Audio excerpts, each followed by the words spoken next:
여러분, 가슴을 키우는 방법은 무엇이 있을까요? 이전에야 당연히 보형물이 대세였지만 이제는 지방이식에 대해서도 많은 분들이 관심을 가지고 궁금해하는 것 같습니다. 보형물은 한 번의 수술로 원하는 크기만큼 키울 수 있습니다. 하지만 커지는 것에 대한 대가가 만만치 않다는 문제가 있습니다. 지방이식은 우리 몸의 일부인 지방을 이식하는 거니까 촉감이나 이물감 면에서는 가장 이상적인 재료라고 할 수 있습니다.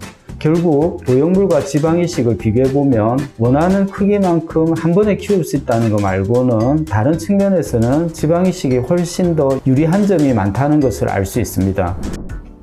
안녕하세요. 줄기세포 가슴성형외과 1인생 김윤감입니다. 여러분, 가슴을 키우는 방법은 무엇이 있을까요? 크게는 보형물, 지방이식, 필러 등을 생각해 볼 수 있습니다. 이 중에서 필러의 경우는 가슴에 넣기에는 양이 많아서 비용 문제와 부작용 등으로 거의 하지 않기 때문에 논외로 하고요. 아마도 보형물과 지방이식이 대표적이라고 할 수 있습니다. 이전에야 당연히 보형물이 대세였지만 이제는 지방이식에 대해서도 많은 분들이 관심을 가지고 궁금해하는 것 같습니다. 그래서 오늘 이 시간은 보형물과 지방이식을 비교해보는 시간을 가져보려고 합니다. 이전에 비슷한 내용의 영상을 올린 적이 있는데 오늘은 항목을 정해서 서로의 장단점을 구체적으로 비교해보는 시간을 가지도록 하겠습니다. 제가 비교해드릴 항목은 크게 5가지 측면으로 크기, 부작용, 흉터, 촉감, 장기적인 결과입니다. 먼저 크기 측면입니다. 당연히 보형물이 절대적으로 유리합니다. 보형물은 한 번의 수술로 원하는 크기만큼 키울 수 있습니다. 최근에는 삽입하는 보형물의 크기가 많이 커지는 경향이 있어서 크기 측면만 본다면 지방이식은 을이나 병의 위치가 될 겁니다. 하지만 커지는 것에 대한 대가가 만만치 않다는 문제가 있습니다. 처음에는 원하는 만큼 커져서 너무 좋겠지만 시간이 지나면서 이물감, 부형구축, 큰 흉터, 나중에 제거해야 하는 문제가 생깁니다. 그래도 가슴이 거의 없는 분들의 경우 한 번의 수술로 원하는 크기를 가질 수 있으니까 부원과 같은 수술이 됩니다. 그럼 지방이식은 어느 정도 키울 수 있을까요? 대략 이식한 지방의 절반 정도가 살아남는다고 보시면 되는데 1차 이식 후 1.3컵 정도가 커집니다. 2022년 본원에서 수술한 780명을 줄자로 측정해서 수술이 얼마나 커졌는지를 비교해보면 1차 이식으로 1.3컵, 2차 이식을 하면 0.6컵이 커져서 1, 2차 이식을 하게 되면 대략 2컵 정도의 사이즈 증가를 확인했습니다. 물론 보형물 수술에 비하면 그야말로 아담한 수준일 수 있지만 보형물이 가지는 문제들을 피하면서 복부나 허벅지에 지방이 많은 분들의 경우는 체형 교정 효과도 있다는 장점이 있습니다. 두 번째, 부작용 측면입니다. 이물질인 보형물을 넣는 것과 자기 몸의 일부인 지방을 이식하는 것은 부작용 측면에서 비교가 되지 않습니다. 부형구축, 이물감, 큰 흉터, 결국 제거해야 하는 점 등을 고려해보면 지방이식에서 생기는 작은 멍울과는 비교가 되지 않을 정도로 지방이식이 안전하다는 것을 알 수 있습니다. 여기서 구분해야 하는 게 부작용이 작다는 것과 부작용이 생겼을 때 제거하는 것과는 조금 다르다는 점입니다. 물론 보형물의 경우는 부작용이 생기면 보형물 자체를 제거하면 되니까 유리한 측면이 있습니다. 이미 있는 흉터를 이용해 바로 제거가 가능하기 때문입니다. 지방이식의 경우는 멍울이 생겨서 만져지는 경우 작은 구멍을 통해 제거해야 하니까 조금은 애로사항이 있을 수 있지만 보형물 수술 때처럼 전체 제거를 하는 경우는 없습니다. 부작용 자체만 비교하면 자기 몸의 일부인 지방과 이물질인 보형물로 인해 추후에 생기는 부작용은 큰 차이가 납니다. 세 번째, 흉터 측면입니다. 당연히 지방이식이 보형물보다 유리합니다.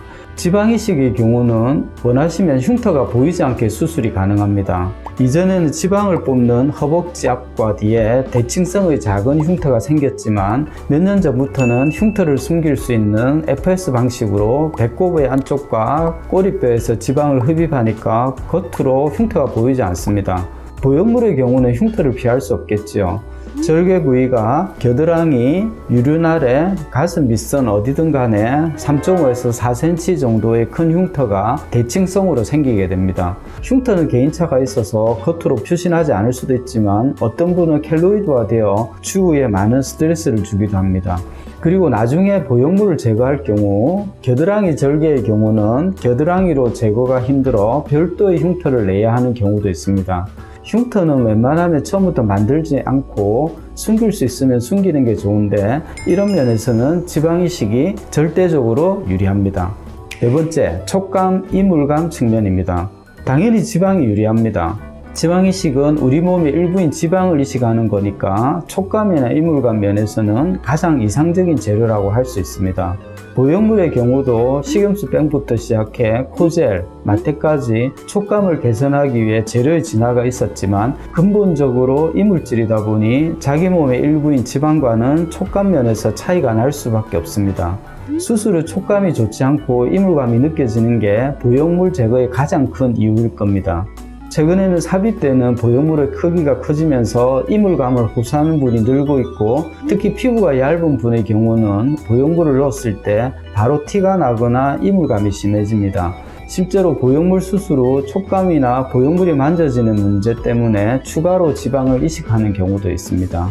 마지막으로 장기적인 예후입니다. 이 부분도 지방이 유리하다고 할 수 있습니다. 지방의 경우는 살이 찌면 같이 커지고 살이 빠지면 같이 줄어들게 됩니다. 이식 후 처음에 가슴이 작다고 아쉬워하는 분들도 몇 년 지나서 살이 찌면 가슴도 같이 커진다는 것을 알게 됩니다. 그리고 더 나이가 들면 노화와 더불어 줄어들게 되니까 따로 제거하거나 없앨 필요가 없게 됩니다. 하지만 보형물의 경우 시간이 지나면 제거를 할 수밖에 없습니다.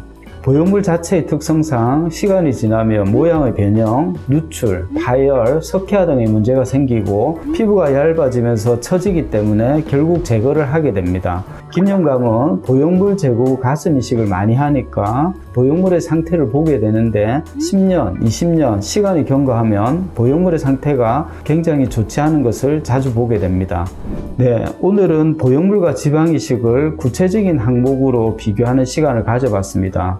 결국 보형물과 지방 이식을 비교해보면 원하는 크기만큼 한 번에 키울 수 있다는 것 말고는 다른 측면에서는 지방 이식이 훨씬 더 유리한 점이 많다는 것을 알 수 있습니다.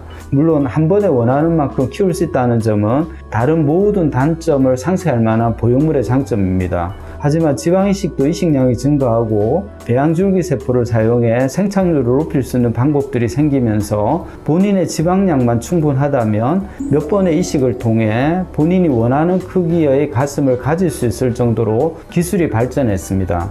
그리고 수술한 티가 없는 자연스러운 볼륨감이 주는 만족감은 보형물의 촉감과는 차이가 날 수밖에 없습니다. 혹시 가슴 성형을 하고 싶은데 보형물의 여러 가지 부작용으로 거부감이 계신 분들은 오늘 영상이 도움이 되었으면 합니다. 그럼 이만 인사드리고요. 다음번에 또 도움되는 내용으로 찾아뵙도록 하겠습니다.